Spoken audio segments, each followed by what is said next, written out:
comfortably zoned with the Zigzag Man in Alameda, California, pushing on the doors of life marked pull and fighting the unholy trinity as we go. Big business, organized religion, and government.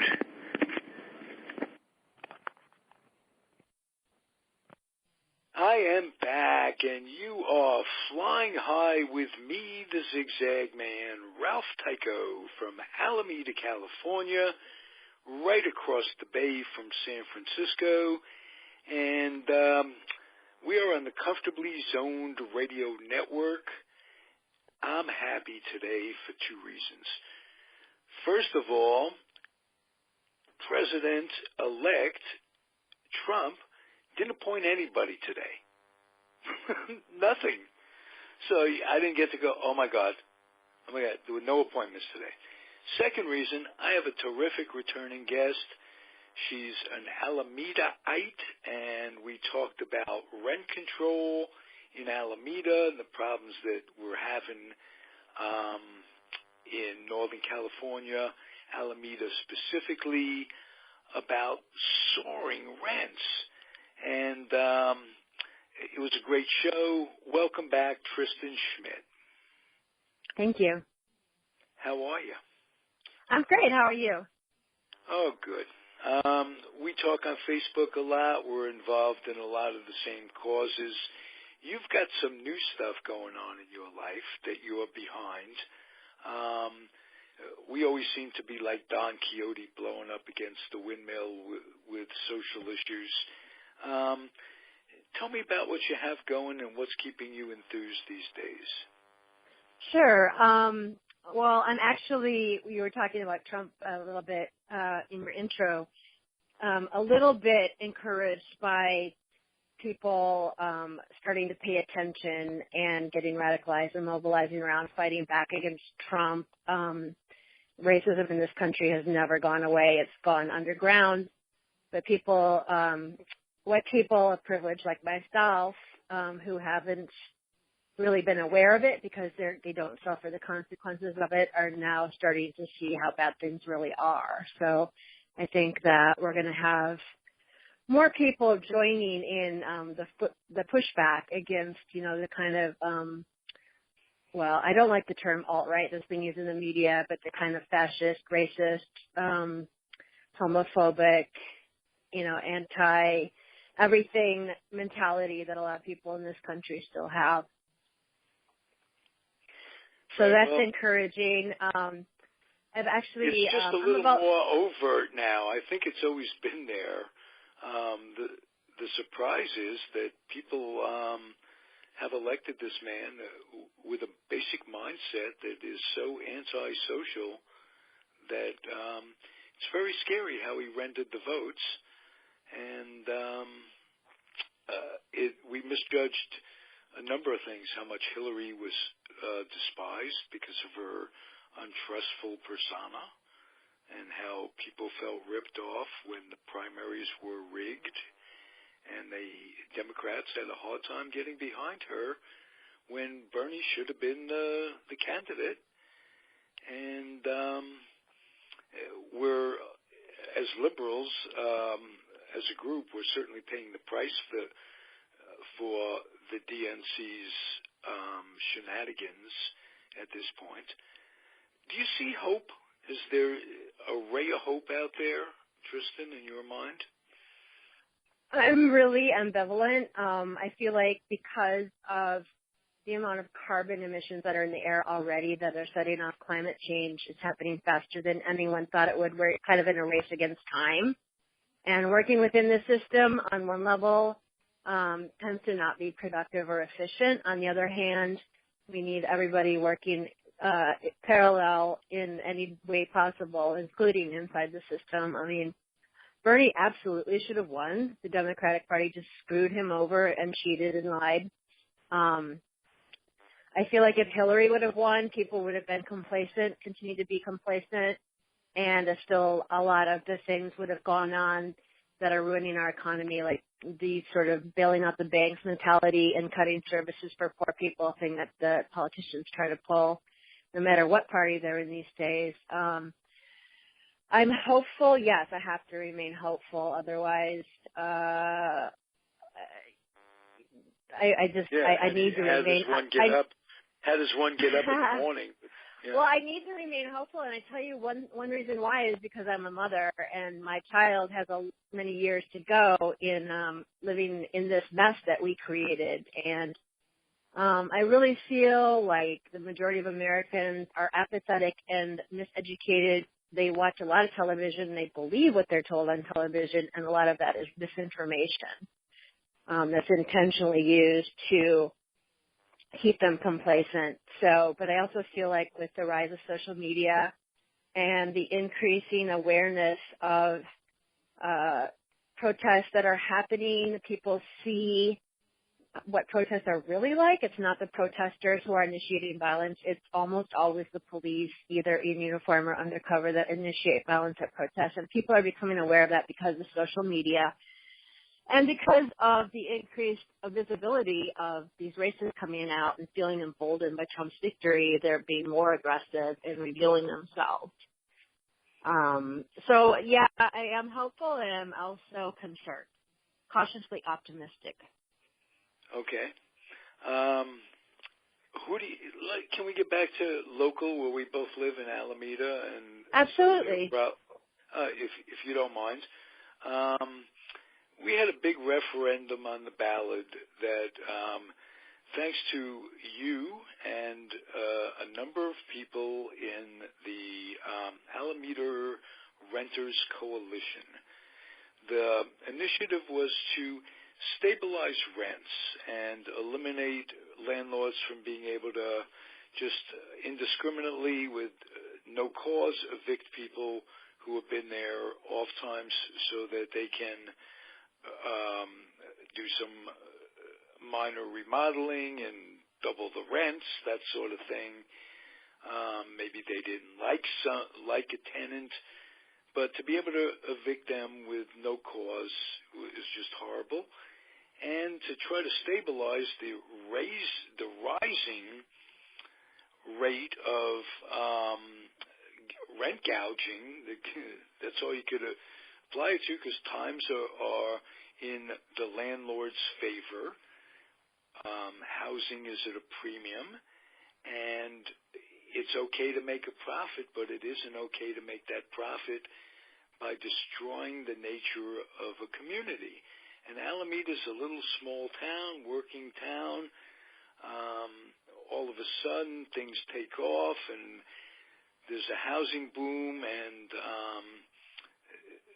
long-time renters, long-time folks in the community who are just faced with not being able to live in the Bay Area. So they put this initiative on the ballot, and it takes a zillion signatures, and Monty Haying and you and a whole bunch of folks get the word out there, and they get the signatures, and they put it on the ballot. And the powers that be, with the help of outside money, that basically there's a National Renters Association that whenever there's any talk of stabilizing rents and rent control and this, that, and the other thing, they always throw a lot of money into it, because whatever community is affected by it, it affects them nationwide. So big bucks were thrown in, and they put something on the ballot to confuse it. In other words, to get what we needed to get, which incidentally failed, you had to vote yes on one thing and no on the other thing, and they put stuff out, misleading information, help the schools. They'd say, who doesn't want to help the schools? But schools had nothing to do with this, and they confused the issue, and they managed to defeat it. And I just want to know, because you were involved in this, and I must have done 7 shows over the last 2 years with different people in this, tenants and, landlords and this, that, and the other thing. How do you feel? Do you feel that this was a total ripoff, and is anything besides a renter's revolution going to solve what's going on? Just your opinion. There are a lot of pieces to that. So first of all, I just want to give credit where credit's due. It was actually Catherine Pauling was the one who had the ballot initiative written up with the attorneys and spent her own money out of pocket to get that done. And I have a feeling that she still hasn't recouped that amount of money she put out there to do that. So, if anybody wants to donate to Alameda Renters Coalition, you can find them online. They have a website. It's the Alameda Renters Coalition. So I can't take credit for that, but I was volunteering with Alameda Renters Coalition along with many, many other people to get the signatures to get it on the ballot, because we had hundreds of people who went before the city council and mayor and told about how we'd been evicted without cause, multiple problems with landlords, and they just didn't care. So that's the short version of the story. The city council and the mayor put on the ballot their own proposition, which is what we already have, which is smoke and mirrors, one more hoop for renters to jump through, to go before the Rent Advisory Committee, who is composed of people appointed by the mayor and city council, who rule in favor of landlords almost every single time, giving landlords unlimited ability to raise rent for no reason. So, and I also want to say, as a renter, I've been a renter in Alameda for 20 years. The landlords are absolutely not spending the money they earn on making necessary repairs. They're just pocketing it. They're spending it on their own vacations, designer handbags, what have you. They're not even using the money they have now on what they're supposed to use it for. In fact, one of the local management companies, Gallagher and Lindsay, the main villain, and I call him a villain because that's what he is, was letting his wife and daughter take money out of the security deposit account and spend it on themselves, which is highly illegal. So that's what we're dealing with. Don Lindsay also brought in California Apartment Association, which is the company which spends millions of dollars in the Bay Area to overturn any kind of tenants' rights. So they were the ones who paid for the signs that were all over Alameda saying, vote yes on the city council ballot initiative, and the sign said no to radical rent control. Well, what we were asking for was any radical rent control. rent we were control. asking, vote. But that's what they were labeling it, right? And a lot of people got into that. I know. Unfortunately, and I hate to be arrogant. A radical, the word itself denotes that anybody trying to get something like rent control must be one of those 60 radicals from Berkeley. And what they're going to do is bring in the Black Panthers. And we're going to have total mayhem. And this is radical. Give me a freaking break. Radical. Yeah, Alamedans on the whole are pretty conservative, and I got to say sheep-like, that they just want to be part of the herd and do what everybody else is doing. And I have heard people say that, they read the signs, they heard that. They have actually no factual information from anyone based on what that means. But they will vote when they see a sign. They will vote for what they see the sign for. And the opposition had a lot of signs because they have the money. They already have way more money than they need, and we're just struggling to get through the day and pay our rent so we don't have to live out in a tent, right? So that's where we're at. So, yeah, we lost the battle, but we haven't given up the war. We're still fighting. We're still continuing to meet. The leaders in Alameda Renters Coalition, of which I'm not, I'm just another volunteer. The leaders are continuing to work on things. So we're not quitting, right? And it's a Bay Area-wide problem. It's a nationwide problem. There's a lot of different aspects of it. Foreign investors coming in and snatching up property and land, and a lot of it, like in San Francisco, for example, there's a lot of empty properties. They're just money laundering operations. So it's not that there's a shortage of housing. There's no reason the tech companies have to come here and take out families, right? So like our city council knew that Google was coming to the old Navy base here that shut down because they're in on that. They got dollar signs in their eyes, and that's part of why they're perfectly fine with, single mothers and children and lots of elderly people being kicked out of their homes so they get more money. But the problem is those people aren't necessarily spending money in the community here either. Well, they're building a lot of building goes on, construction goes on out on the base, which was turned over by the Navy to the city and is being developed ostensibly because the toxic waste has been cleaned up, and you can well, allegedly, I don't what think it's worth. It's really safe down there. There's still a lot of toxic. There was Absolutely, some sort of nuclear glow-in-the-dark paint that hasn't really been eradicated. But yeah, there's been a lot of building going on, luxury condos. Now, what can be done to assure that, or at least try to get affordable housing? And maybe Alameda could be the jumping off spot in the Bay Area where people could come together and put enough affordable housing out there to take the homeless off the street. I mean, that... Right. Well, we have this fake affordable housing kind of groups here in the Bay Area in Alameda, and they're talking about people that, earn $80,000 a year. That's not going to help me. There are a lot of people who work in Alameda who are not making that kind of money. We did have some affordable housing in Alameda until the property managers who are also realtors got greedy and started jacking up rents all over the place, and evicting people for no reason. And that was the whole purpose behind the Alameda Renters Coalition, is because people were being evicted for absolutely no reason.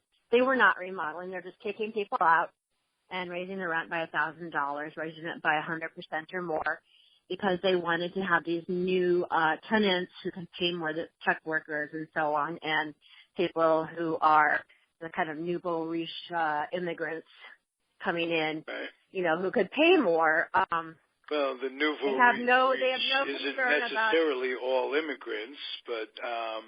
I'm just talking about some of the people who can afford to pay more rent that are coming into the community. Oh, there'll always be replacements, but a community is made up of people who have been here for 20 years. I'll give you an example of that. One of my closest friends in the world, certainly in town, is a fellow by the name of Scott Gilpin, and he and his lovely wife, who gave their neighbor a kidney a while back, to tell you the kind of person that Diane Gilpin is. They, when they reached retirement age, had to move to the cultureless, kind of horrible place of out there by Rockland and Roseville, and away from the Bay Area, away from their friends. They're, far enough away that we can't see them as regularly as we'd like, and all those things, just for the greed of the landlords. And right. It isn't just Gallagher and Lindsay. There are some other major rental folks in town. Who are some of the others? OMM is another one, another frequent abuser. There is, I'm drawing a blank right now. Harbor Bay Realty is another one. Those two companies have a stranglehold. There's Allen Pinnell. A lot of people went from Gallagher and Lindsay to Allen Pinnell. They're still the same people. It's just a shell game. Right. And they're all working together. They all have one common unifying goal, which is to, pillage as much money from poor people as possible for their own personal, use. That sounds about right. It sounds like business as usual. So now what I'm saying is that because it failed in the courts, it failed on the ballot, and the big money is going to make it fail on the ballot every time it's on there. And the cohesion or the cooperativeness between big business and government, city government, and the judges, they all go to the same country clubs. You're never going to get anything done without some sort of revolution. In this case, I think we could make a case for peaceful revolution by making it impossible for those, you could start with those three companies, Gallagher and Lindsay, O&M, or whatever it is. You can make it impossible. There are enough people with a fervor and a caring and enough people being ripped off. You're ripped off. If you could stay here, the rents are ripping you off. So Absolutely. my point is, it's not just if you can't afford to stay here, you become a part of the working poor, where you get up and you go to work and you can barely afford to make the rent. And after that, it's what are you going to do? Make the rent, food for your kids, this, that, and the other thing. So here's my thinking. The people gets together, and they make it absolutely impossible for these companies to do business in Alameda. You get tickets on a regular basis outside of their business. You flood them with phone calls. You tie up their lines. You have educational material for everybody that goes in and out of the place. You eventually get enough people on your side that you arrange a rent strike where you take the money and put it in an escrow account. You do it all legally. You get the attorneys to do it. And the people who are directly affected put the money in escrow. And then let's see the courts play it out. Yeah, I think that's a great idea. I feel like we've tried everything else at this point, and so it has come down to that. There was a lot of pushback against the protests we did do from citizens, and that's just part of the deal. It's just something that we have to deal with, those of us who are willing to go out and do that sort of thing. But I have to say that there are cities that in November rent control did pass. Richmond was one, I believe Santa Rosa was one, and it was because the people on their city government actually gave a shit. We had the city government working against us, working against citizens, whereas they had people on their city council who were voted in who actually care about renters. So it is possible, but clearly not possible in Alameda. So we definitely so we've come to obtain renters' rights. We tried it the legal way. They they phony up a bunch of stuff. They get outside money to help, and you're not getting any help from the city government. And not only that, but you go there and you try to protest, and you get beat up and smacked around by the cops with the steroidal foreheads. Well, it's interesting too that let's go back to that though. For anyone who doesn't know, is that the two retired gentlemen who got beat up by the police were not actually protesting. They were locked out into the hall of the city council because the realtors got there in the middle of the day because they don't have 9-to-5 jobs and took up all the seats. So the renters were forced to, when they came later, to be in the hallway. And the two men who were in their 60s who were beaten with, what do they call those, nightsticks? They were just saying, let us speak. After also, in violation of the Brown Act, the realtors / property managers took all of the speaker slips. So 17 landlords in a row spoke before the renters out in the hall started chanting, let us speak. So it wasn't really a protest. It wasn't planned. It wasn't an action. It was not a direct action. It was just people requesting to speak. And, talking loudly in City Hall is not actually illegal, but we've never received any sort of apology or compensation for that abuse. In fact, when we went to turn in the ballot proposition to City Hall, someone from the mayor's office called the police on us again, and we have that on video. But not everyone is willing to stand up to the police. Not everyone is willing to stand up to their peers. So, it's hard to recruit people to do that sort of action at all, especially when the police violence goes unchecked in our community. Tristen, I've had a number of people on the show. Jason's been on, Monty Haying's been on. I ask every time just to try to be fair from the perspective. First of all, I like Trish Spencer personally, as a person. She's my Facebook friend long before she became a very loyal person to me, long before she became mayor. Like her personally. So I look for a glimmer of hope. Is there anybody, including her, I ask this to everybody I have on the subject, from the city council, any of the politicians, anybody that's on the renter's side in any way, shape, or form. Well, Molly Avella was elected to city council in November, who was a labor attorney, who is allegedly on the renter side. I have never talked to her personally, and I haven't seen her come out with very many statements about it. So I have a sort of reserved, let's wait and see what she actually does kind of approach. Politicians are well known for saying things to get elected and then not following through. So I don't really know what's going to come of that.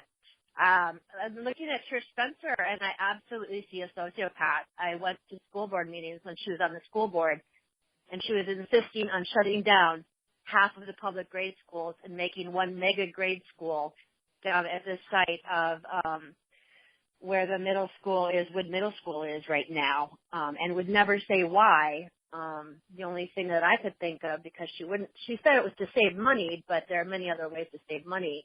The only thing that I could think of is that she had the charter school people in her back pocket, because what kind of mother would want to shut down half the grade school so that kids wouldn't have their own community grade school to walk to and have everybody driving to the same place at 8 o'clock in the morning? Who would do that? I mean, I know her kids are at college now, so she's like, I got mine, to hell with the rest of you. I'm sure she has a sparkling personality. Most sociopaths do. I don't see her doing anything for anyone that isn't wealthy. Okay, but how do you really feel about her? That's exactly how I feel about her. I mean, you got to open up, Tristen. I'm going to keep having you on this show. I want you to tell me how you feel, for Christ's sake. She's for sale. Radio. Don't be shy. Yeah. Okay. So, in addition to her, and Ms. Vella is so new that, and as you say, campaign promises are made to be. She may be fantastic. I don't know. I'm waiting to see what she does in action. Yeah. Okay. Wow, what a world we live in. Now, to top it off, a week or so ago, I think it was last Friday, as a matter of fact, there was a horrible fire in Oakland, not 2 miles That's right. from where we are, as the crow flies. Now, right. It was a clusterfuck of reasons this happened. It was at a rave club. It was a club that had one entrance, wooden pallets that are sprayed with stuff to easily incinerate anyway. They had vehicles, motor RVs parked inside, so when there was a fire, gas tanks exploded. Right. 4 young artists were killed. And this comes to the rent issue, where some of the folks there were living in these makeshift living conditions where they were tenants of this building that the city of Oakland had inspected, and it wasn't fit for habitat, and there was garbage on the outside, perfect fire trap, all that stuff. There's going to be criminal charges against the landlord, against the guy who rented it from the landlord who subleased it to all these people, and they had no insurance, and they had no this, that, and the other thing. It's horrible.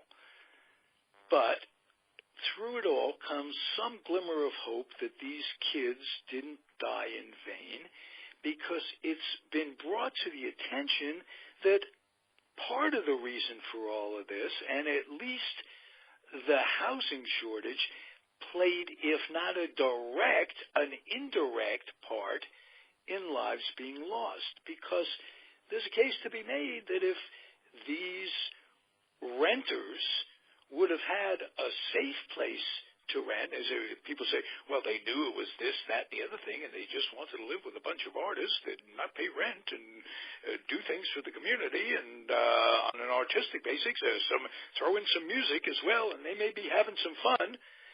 But you know what? They wouldn't be living in those conditions if there were a better place for them to live. Some people Absolutely just will live anywhere to put a roof over their head, and there are people living on the streets, and there are no affordable housing for these people, so that the problem grows.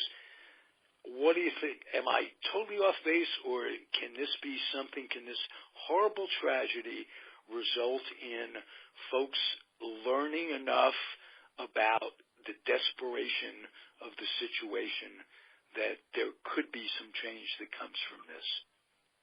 Or am I certainly hope that safety precautions will be enforced more often now, and to prevent this from happening again. I saw a quote from the city council member in Oakland who's in that district. He'd been aware of that property and its problems for a long time, but never saw it to anything being actually done about it. There were a lot of flammable things in the yard next door. The electrical system itself of the warehouse that burned down, frequently shorted out, was worn out. And I find it difficult to believe that anyone would be living in an unheated warehouse if they could afford to live someplace that was designed to be a home. And the event where the fire took place, it was actually a fundraiser for artists. So people who were trying to raise money to have enough money to live. So I absolutely think it's all related. Everything's related. And I hope something comes of it instead of more empty talk. I hope something comes of it where, the safety inspectors and landlords are held accountable for once. Right. And again, it has to be the safety inspectors too. But that brings up another thing. If they go out and inspect all these buildings, and there's supposed to be hundreds of them, and I can take you to 3 or 4 buildings on the base, because I lived out there for a long time, that are still being used, the base in Alameda, that is still being used for a flock of people who find shelter. I know, and actually the actual real housing out on the base is also being managed by Gallagher and Lindsay, who don't use the money to actually maintain the properties. I used to do child care in some of those houses, the officers' houses, and there are big gaps in the walls that weren't being fixed. So there's a whole lot of issues between my back patting your back there in the local realtor and government people. They're all friends. They don't hold each other accountable when they err. So, I can give you an example. We had some electrical work done, and the electrical inspector comes out, and it's like a little fraternity of they have to meet a certain amount of things. They have to show the guy this, that, and the other thing, and there's a wink and a nod, and this, that, and the other thing. It's just the way it is. That's not going to stop. The greed has to stop. Exactly. Unmitigated greed, and that divides us between the people with the big bucks that just think they have enough money not to give a shit. But you know what? When these corporations throw stuff in the air and the water, it's their kid that's going to get leukemia just as well as it's going to be my kid. Absolutely. Absolutely. And they don't. And the fact that they don't see that makes me question why I should even debate with them. I had a conversation on Facebook with a fella here in town, Dave Howard. He's one of these people that couldn't see on these posts that there's any connection whatsoever between the rental shortage and lives being lost. I think to myself, this is a vermin. This guy has people who have spent their life living in privilege as white males of middle income or upper middle class income have no idea how much people struggle, and therefore, since they haven't experienced it, they're not able to understand it. When you believe everything you're told on TV, you think everything's fun. They will never understand people of color. They will never understand why they can't just pull themselves up by their bootstraps like we did. When we came here and inherited shit and we took the land. No boots to pull up. And, they have no boots to pull up. We stole their damn boots. Right here, right. 2 miles away through the tube, Wells Fargo went to the faith leaders of the community of people of color. They went to the ministers, to the pastors, to the reverends to try to get to the congregants to get them to get these subprime loans on their houses, these beautiful old Victorians in Oakland, and screwed all these people out of their houses. People get screwed out of their houses. They get screwed out of their apartments, and then they're in a tent. What happens when they live in a tent? The police come and steal their damn tent. It's horrible. Why not just leave these people alone? There's been plenty of clean, community, drug-free tent cities that have been put up all over the Bay Area, and the police come and raid them in the middle of the night and take all their stuff and throw it away. It's absolutely horrendous how we're treating human beings. Those human beings are every bit as worthy as our glorious mayor. They're human beings. They're all children of God. Whether or not you believe in God, they still are part of equal worth as human beings, okay, is what I'm saying. So, we had recently, last month, there was a tent city that even the neighbors, this was in Berkeley, the neighbors in Berkeley were fine with it, where the tents were set up. In fact, they were bringing the people in tents food. Everybody was getting along. They made sure that all the passageways between the tents were wide enough for wheelchairs, and they had a community kitchen. Everything was great. What happened? The police came and took people to jail. They were stuck in jail for the weekend, stole all the property. One of the people that was taken to jail was a Berkeley City Council candidate who was there talking to people, trying to work on finding solutions for them. Unlike the people who were actually in the Berkeley City Council at the time who were saying, oh, would you like to stay at this park? Well, you can't. The people who appoint themselves to problem solving are doing absolutely nothing, and someone who is running for office was there trying to help them find solutions. People need to go somewhere, and they're not going to disappear. So they took our Berkeley City Council candidate to jail for the weekend, took her to Santa Rita, left her in there with no water, no medication, because she just happened to be there, because she was a woman of color. Wow. And that's the kind of thing we're dealing with now on a regular basis. That's horrendous. It's horrific.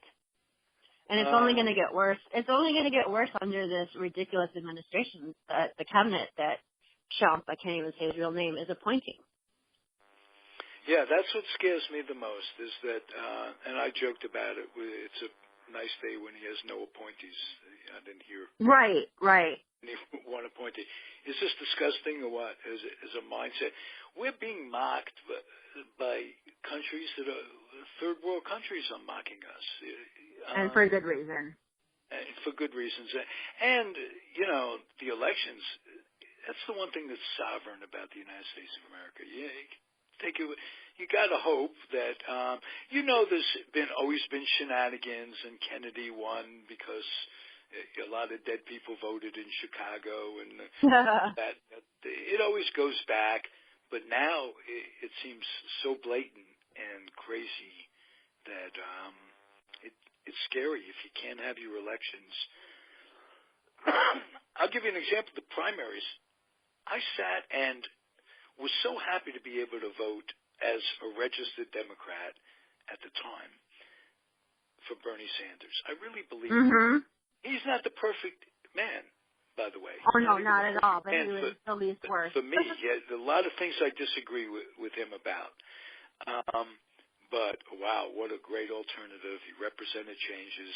He had that grassroots ability that Trish did in this community. Give her credit for that. She has a charisma going. And he was, it came out that he was blatantly screwed out of it. Debbie Wasserman Schultz, the emails that came out, she had to resign. He was screwed out of the primaries. And instead of saying, well, let's have a mulligan, or let's just concede it to him. This is the way it should. He has no baggage. He's going to beat this guy by 1 million votes, 1 trillion votes. And what happens? They follow it through, and the country loses. And the country losing big time. We got to keep Ruth Ginsburg alive. Anything out there, anybody wants to do anything and come by with prayers, that'll help. Couldn't hurt. Yeah. Put it that way. It may not help. Couldn't hurt. got to keep her breathing for another 4+ years, and then we'll be okay. And if he wins the second time, we'll keep Ruth going until she's 112. Go Ruth. That's the only thing I can add to the situation. Tristen, you've been terrific to talk to as usual. I hope you come back again. I hope you get the cathartic feeling that I do when we at least get to vent. Absolutely. That's catching. If you ever find you want to do a podcast on a regular basis on your own issues on my network, you're always welcome to. You're extremely articulate and you have a social heart, and I'm real glad to have you as a regular guest.